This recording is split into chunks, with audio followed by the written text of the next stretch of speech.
Mo would always drive us to the library. And while I would be picking out some kids' books, it would be some kind of audio tape in Spanish and some textbook that he was starting to read just to get the basics down and be able to practice it. Mm-hmm. And being in the car with him, that's all you would hear all the time. Like the audio tape recording of like, ¿Cómo estás? And then like you practicing the response and like repeating what they say. But I think that was like the thing about Bo too, just being a lifelong learner, because who would think to learn yet another language? You have already tried to learn German, live in Germany. You learned English, now you live in America. And now he's pushing himself to be self-taught in being able to speak Spanish.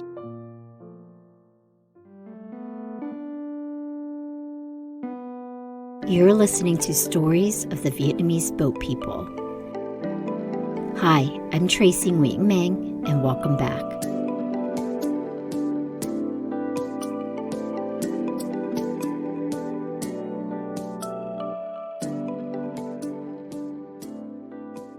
Hi, I'm Sally Nguyen, Associate Producer for Vietnamese Boat People. I'm here to introduce an episode that builds on the Season 6 theme of Ba Mẹ ơi, stories of individuals uncovering the lives that their parents once lived. But this one's a little different. It's something we've never really done before on our show. This episode features 4 guest hosts, Karin Hạnh, Hedda Hiếu, Ben Hoàng, and Hương. Together, these siblings produce a podcast called Growing Up Nguyen. They've now collaborated with us to make this special episode of Vietnamese Boat People. If you saw our 3rd annual Me Viet Story Slam in 2022, you might remember Karin and Hương as 2 of our featured storytellers. They represented Growing Up Nguyen in the first group submission we ever received. And, spoiler alert, they also won the Audience Choice Award that year. In their Story Slam piece, titled Ngày Về Của Bố, or The Day of Dad's Return, Karin and Hương performed a poem about their late father. The piece eulogized his life and spoke on the impact his death had on their family. Since his passing, the 4 siblings have been on a journey together to learn more about the man who raised them. Like many of our parents and grandparents, he was an immigrant who worked multiple jobs to support his family. But he was so much more than that, and I think you'll know why once you hear his children talk about him.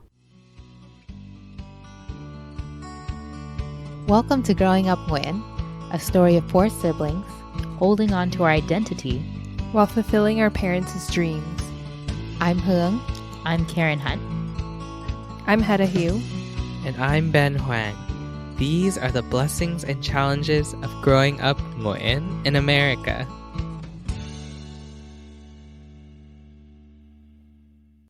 Our dad, who we call Bo, is named Nguyễn Khánh Hưng, and he was born in the 1950s in Nam Dien, Vietnam. And around 19 years old, he went to Germany for school. And then about 5 years later, he reunited with some of his siblings in Austin, Texas. And then a couple of years down the line, he eventually settled in Oakland, California, and raised his family there, aka the 4 of us. I think what's funny, though, is out of all of the stories that I've heard Mo tell, I feel like I don't know too much about what his life was like in Vietnam. But I do know that ông nội, his dad, was in the civil service, and bà nội, his mom, was a merchant, and they had a store which just sold everyday goods. That was part of the downstairs of their house. And Bo was one of 9 kids. He was the second out of 9, but he's the first son. Emphasis on the son, right? Yeah. First son. I know what that pressure's like. I know your struggle, Bo. But I just remembered that my aunt told me a story of when Bo was in school, I think probably elementary or middle school. The teacher had asked if anyone had any chuột, and usually that means like got chuột home, which chuột usually means like mouse, but in this context it means like muscle, or like the, I guess, bicep muscle. Yeah, because it's supposed to look like, a rat popping out with the roundedness and like a tail, because the tail is supposed to be like the crease that you get from the muscle. And Bo had confidently raised his hand. It was like, I do. And everyone's like, okay, show us. he didn't have one. He didn't have children. He don't got children. His confidence in his early years was through the roof, I guess. When he was 19, he did go to Germany, and from July to August of 1970, he stayed with the Winkler family. We know because Karin, the mother of the host family, the Winkler family, she sent us an image of, he had written a note in their guest book for his stay. And that was kind of like a cool piece of history that we came across and that she shared with us after his passing. But we also know that he went to Rhein-Main University of Applied Sciences, or Fachhochschule Wiesbaden, which is a trade school for mechanical engineering, which he graduated from in 1975. But it was very cool to just hear about that history. And I know it must have been I can't even say I know. I think it's hard to imagine what that must have been like to go from Vietnam to Germany, just an entirely different culture, a different country, a different language, and to be completely alone. And it's nice that the Winkler family opened their homes to host people that just first landed in Germany and they didn't know anyone. I know firsthand that Karin gave Bo such a immersive experience in just the 4 to 6 weeks that he stayed with them. I parallel that to the time that I went to Germany about like 2011 or 12. I was going to Germany to study German. I was going to be living in the country for about 6 weeks. But before, at the beginning of my stay, I also went to Karin's house up in Lübeck to kind of get my bearings together. And it's kind of the exact same experience that Bo had, right? We just started in a new country, foreign language, and we stayed with someone to give us a little bit of a lay of the land. And she really got to know me. I mean, first, as a motherly figure, she brought me tea, knowing I was jet lagged and didn't let me sleep. So it made me stay awake until it was bedtime. So, she was that kind of nurturing aspect of her. So she has that built in. We had conversations. And once it kind of came out that I'm enjoying cooking and food, we read recipes together in German, of course. Went to the grocery stores, reading like all the signs in the stores in German. So it was practicing the language. And that's how I got a little bit more comfortable speaking German. I just remember being in the kitchen while we were cooking and it just hit me like, this is exactly what Bo did like years ago in the 1970s. And here I am in her kitchen doing the same exact thing. I wonder what his topic was. How did she connect with him? Maybe it was just do kind of everyday things like learning the German culture and etiquette. I also know that Bo likes history. I don't know if he was into history at that time, but I do think that that's something that he enjoys talking about. So I feel like that probably either started with the Winklers or it was something he's already interested in. So I'm guessing history was probably a topic that Karin, Eckert, and Bo probably had together. I think about his Germany time and how it was just so significant to him.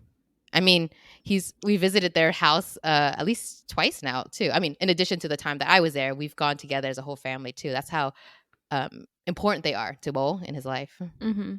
And I would say another factor that just speaks to how instrumental they are, Hatton and I, Hatton's her English name is Karen, and my English name is Hedda, and we are both named after the host mom, and then I'm named after the host daughter. And Huang was actually supposed to be almost named Eckert, and our mom was like, whoa, that's a lot. And she ended up having a complicated delivery, and Huang was named after the doctor instead, so his name's Benjamin.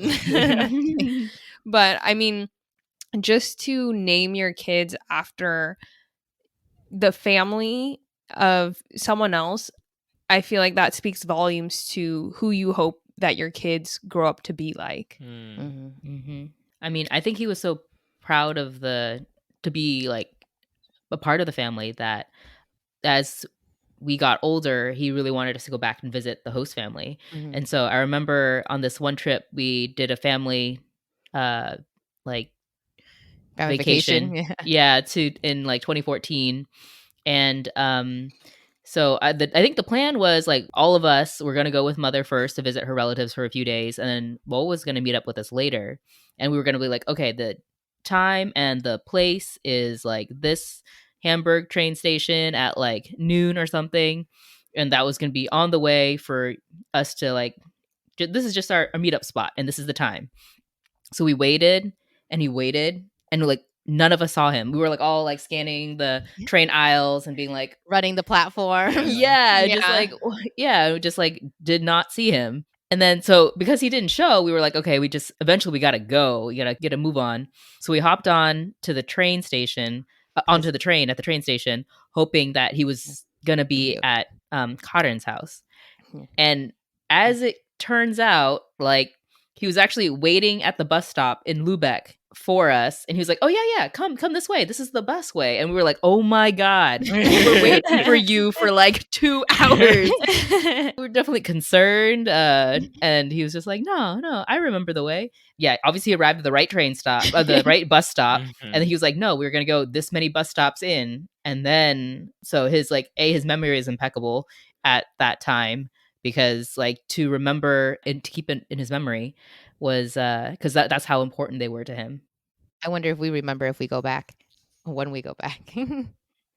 I don't think I'll remember. I don't think so either. I can't read German.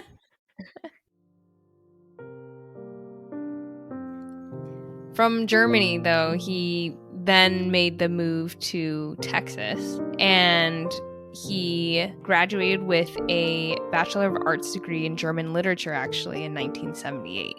Yeah.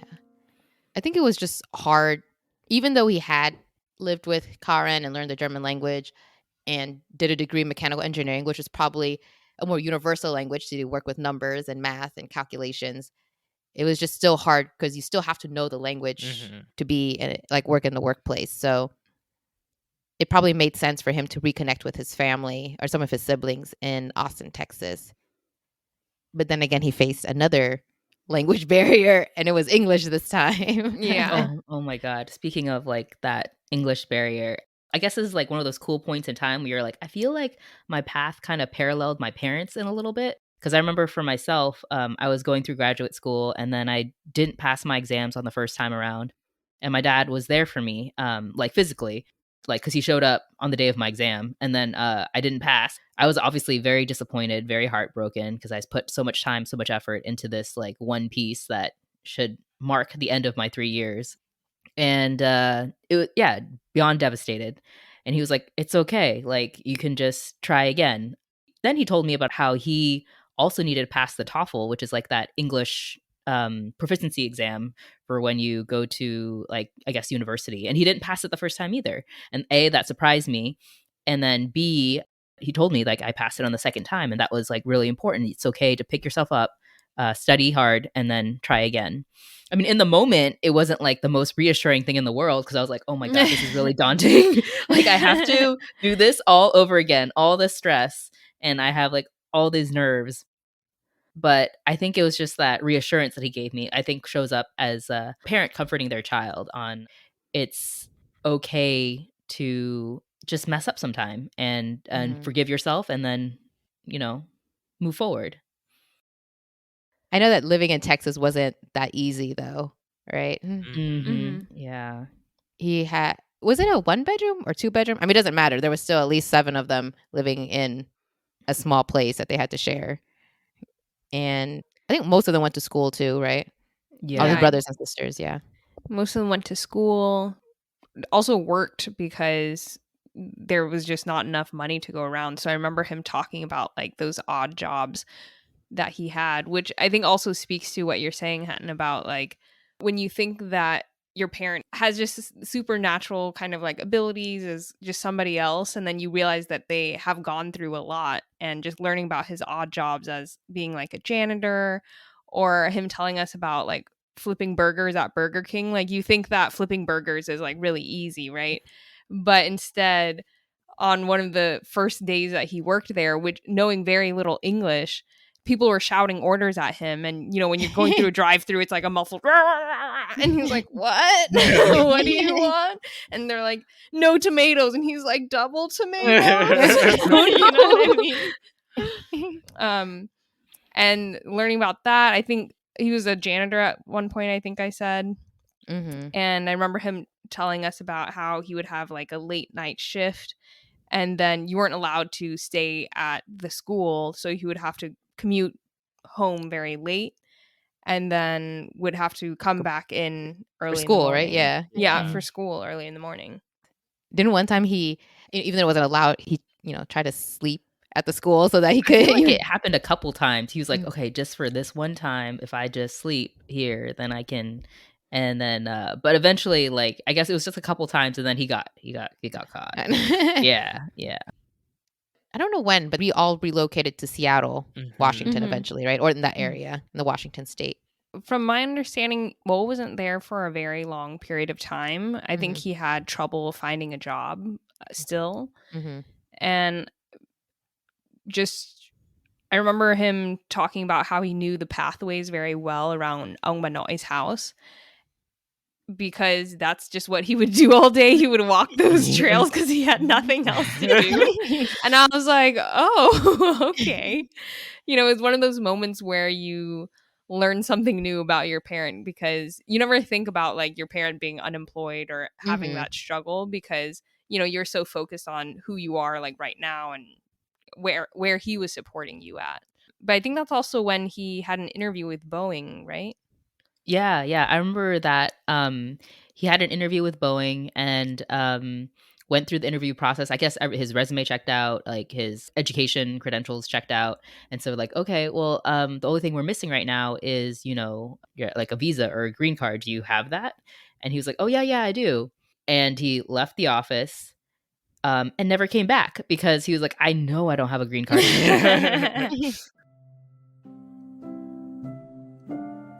And then he eventually did make his way down to California. I'm trying to think if it was for a job or it's for the girl. It's probably for the lady first. I think it was for the girl. So if he could get, Our if mom. he could get married, he could get that green card, huh? So that's about, let's see, late 1980s. We were all born in the 90s. They were introduced by Bako, or who we call Bako is Ông Nội, paternal grandfather's cousin. She introduced them, and they ended up getting married. I asked Maya because for one of my high school classes called Marriage and Family, we were supposed to ask how our parents met.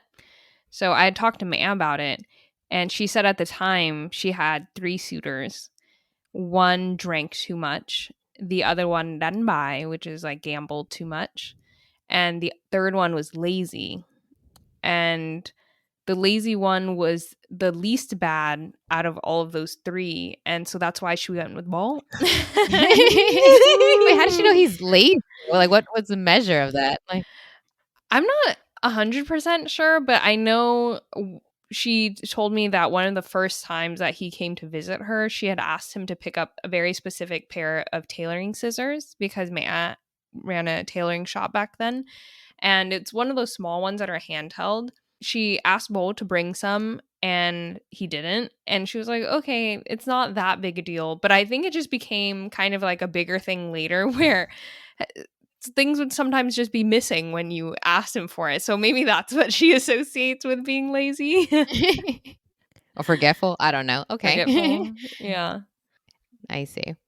Well, because to me, I was living in Oakland, so I guess he chose to stay in Oakland too as their place, and he got a job using his mechanical engineering degree. But he worked at Caltrans, right? And he was an architect and doing the container cranes. And you mean the Oakland dinosaurs? Yeah, the Oakland dinosaurs. He was always pretty proud of that. I feel like he's like, yeah, I worked on that. Whenever we would go to Jack London, he'd be like, yeah, I helped with that. I did that. His other job was supporting Maya in her tailoring shop. He was kind of doing the front desk. He would be taking in the orders for tailoring, and he counting cash. He was counting cash. He was, I think that's where we get it from. He learned how to count cash quick. I always remember him telling us too that by the 1990s, that was when Hương and Hatton were born. And so he would always bring them in the car with him so that he could ride carpool to San Francisco to any clients that Mea had across the bridge. That's why he had kids? Yeah, because that was the cheapest way to get carpool. Yeah. He also worked at the toll for the Bay Bridge. Oh, that's right. Yeah. And he always, but he always worked a night shift. And I remember he said that like it was always so hard because it was so cold, and it was also like barely anyone was going at the night shift, and so it was hard not to fall asleep. But I remember that Mea would always would sew him or make him some warm clothes so he would stay warm in the cold. Oh, that's true love right there. But I'm sure he probably got tired of that, so he just went back to school, right? Yeah. I mean, it was hard, right? Like to do that in the wee hours of the night and then helping me out with the shop in the daytime. It's like, it's a juggling act. It's like you're not having enough time with the kids.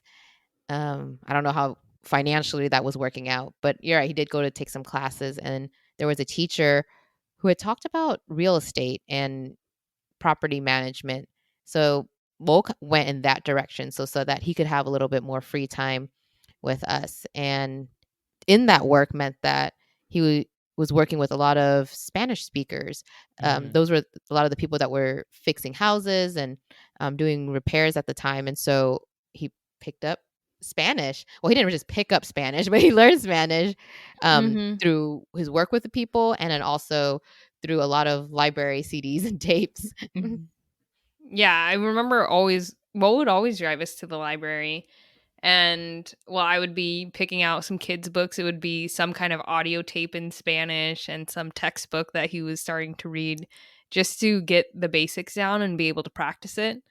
And being in the car with him, that's all you would hear all the time, like the audio tape recording of like, ¿Cómo estás? And then like you practicing the response and like repeating what they say. But I think that was like the thing about Bo too, just being a lifelong learner, because who would think to learn yet another language? You have already tried to learn German, live in Germany, you learned English, now you live in America, and now he's pushing himself to be self-taught in being able to speak Spanish, you know? I think as a father, Bo was encouraging us to education, whether it was in school and then outside of school, because we all try to pick up Spanish, like Bo. I mean, I went to Germany to pick up some German. So definitely he influenced us.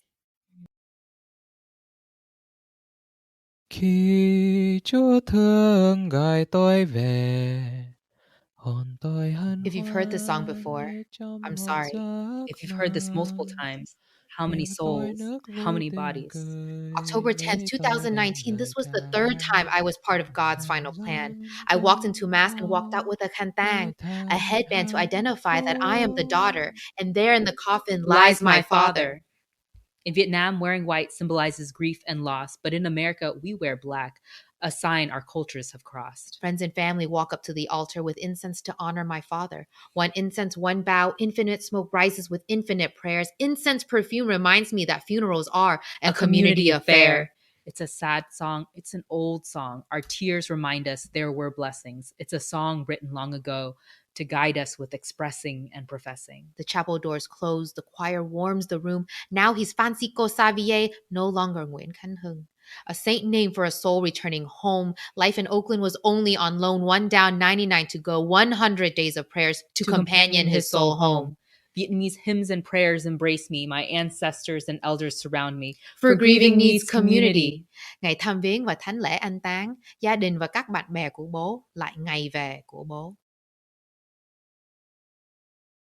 When back hip, our Bo's best friend from childhood years came, and he came to us after Bo died.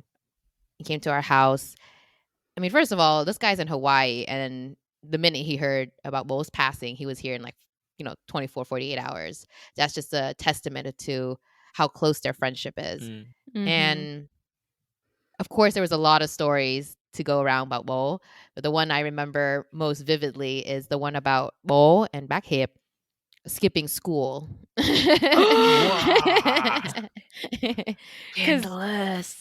I remember sometimes, when we're sick, we still, unless you were, super contagious or out cold with a fever, we were still going to school, right? Like, Yeah. mental health day is not a thing. Like, you go to school, Yeah. and here's this, skipping school on purpose. Wow.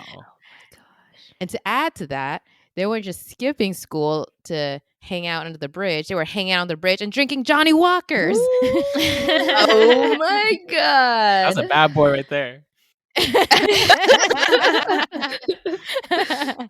So he's not a great student, and not a good son, because apparently those Johnny Walkers are from Ba's merchant little shop. Oh my God.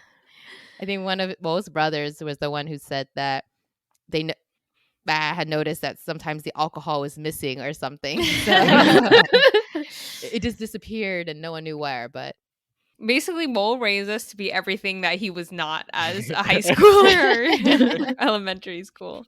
Or did Ba not know, and that's why she sent him away to Germany? But Mo really did so much for us. I think when he became a father, I think that really changed his kind of outlook on life. And I think he thought about what his values were. And I feel really grateful that it became the fact that he wanted to be a family man. I feel like he invested a lot in each and every one of us, encouraging us in our hobbies, encouraging us in our education. And so I think it was very cool that it came to a point where his old high school friend, Bakhiep, introduced him to Hoi Cao Tan, which kind of brought it kind of like full circle because he was able to reconnect with his former high school students. Huang, do you know a little bit about them? I know that they went to the same high school, and he's just a little bit older. But I think a lot of them are based in San Jose and SoCal area, but there's people across the US. And I don't know, I think they always host like get-togethers every year, and in each of those get-togethers they were able to talk about their experiences and just talk about being in school and have, I don't know, this shared connection, how they were refugees or immigrants coming here to the US. It's probably very nice to have a deep connection with people about having all these shared experiences and being able to talk to people that used to know back in the day. What's also amazing is that they all fundraise for schools together, and schools for back in Vietnam. Creating scholarships, because actually not only did Bo create little scholarships for students in Vietnam, but also for students here actually at our elementary school, because he wanted to make sure that other students had the same ability to attend school in the same way that we've all went through the school systems here and how it's benefited us. So he really wanted to make those scholarships available to others as well. Oh, did you know? Well, after Bo had passed and we were going through his files and his papers, do you guys remember that Bo was raising 3 other kids other than us? Wait, what? Yeah, he was giving money to them every month. Come again? He was giving money for these 3 kids to have scholarships in other countries. So that's, Oh my gosh. but hey, he never told us that he was raising 3 other kids. Okay, that is a secret that he kept from us.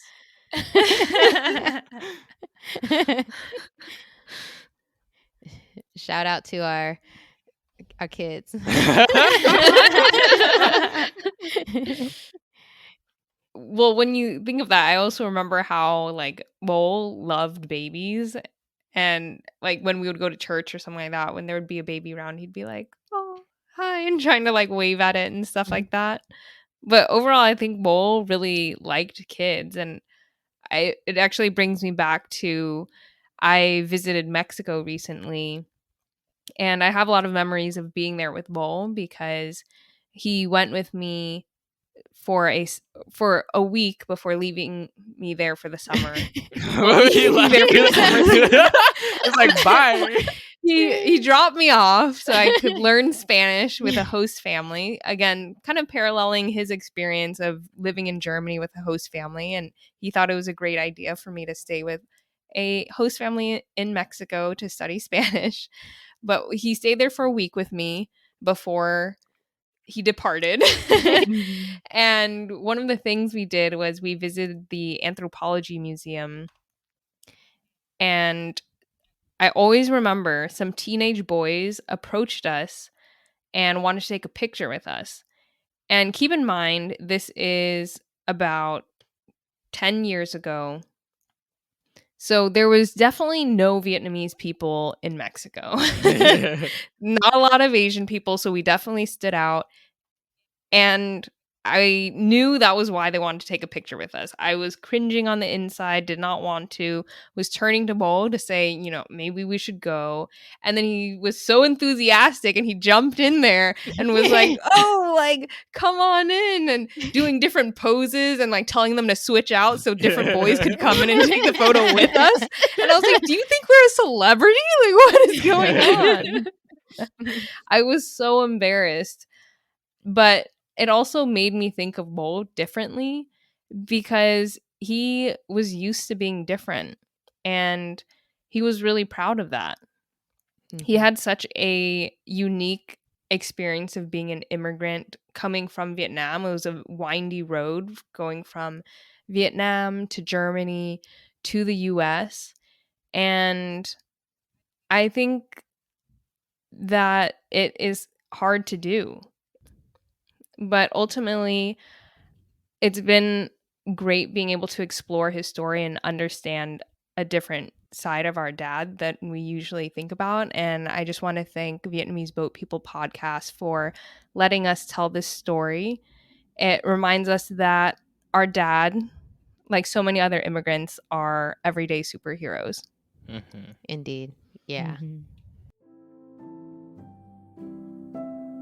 If you want to gain a deeper understanding of your parents' or your family's migration story, check out the Vietnamese Boat People Conversation Kit.